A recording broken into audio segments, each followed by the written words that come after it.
Biz hayotda o'sha e'tibordan qochirganimiz muammo yuzasidan yiqilamiz.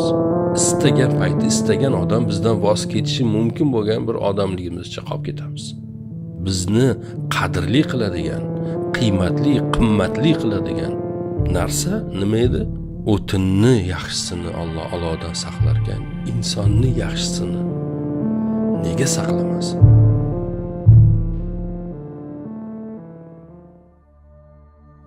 Assalomu alaykum. Eng katta muammolarimizdan bittasi haqida gaplashmoqchimiz bugun. Bu muammo nima muammo? Bu biz hayotimizga baho berar ekanmiz.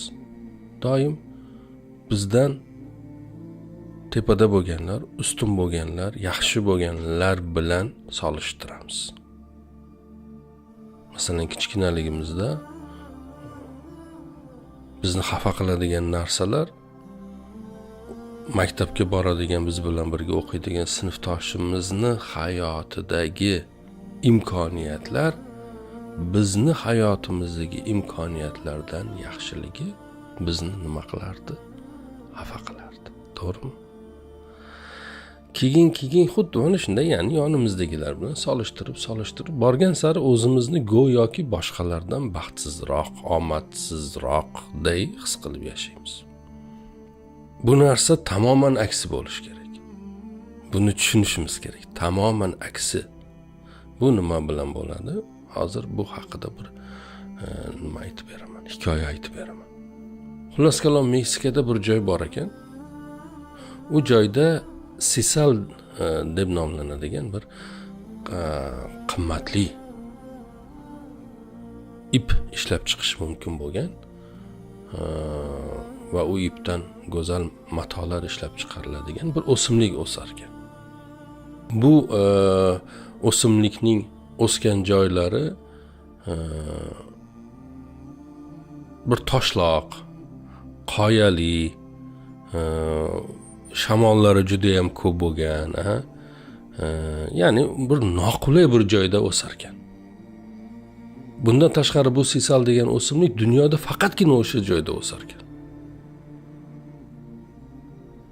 Va meksikaliklar ham u o'simlikdan qimmatbaho bir xuddi bizda mana ipak bor-ku, buyuk ipak yo'lida. Nega bu buyuk ipak yo'li? Chunki Xitoydan dunyoning boshqa joylariga ipakdan bo'lgan matolar nima qilgan? Yo'lga chiqqan karvonlar orqali, o'shaning uchun buyuk ipak yo'li deb nom qo'yilgan. Xitoyliklar ipakni qanday paydo bo'lishini asrlar davomida bekitib boshqalardan sir saqlashga urinib kelgan. O'sha ipak qurtidan bo'lishi haqidagi ma'lumotni berkitishgan. Xuddi shunday meksikaliklar ham bu ipni, bu matoni qanday qo'lga kiritishayotganlari haqidagi ma'lumotni berkitib kelishadi. Va oradan vaqt o'tgandan keyin amerikaliklar bir shaklda bu o'simlikni o'z vatanlariga olib kelishga erishadilar. Bu sirni fosh qiladilar va o'simlikni olib kelib bir go'zal joyda ekishadi. Tuproq zo'r, yaxshi, unga bo'lgan e'tibor juda ham yaxshi. Hattoki u qadar gurkurab o'sibdiki, boyagi nima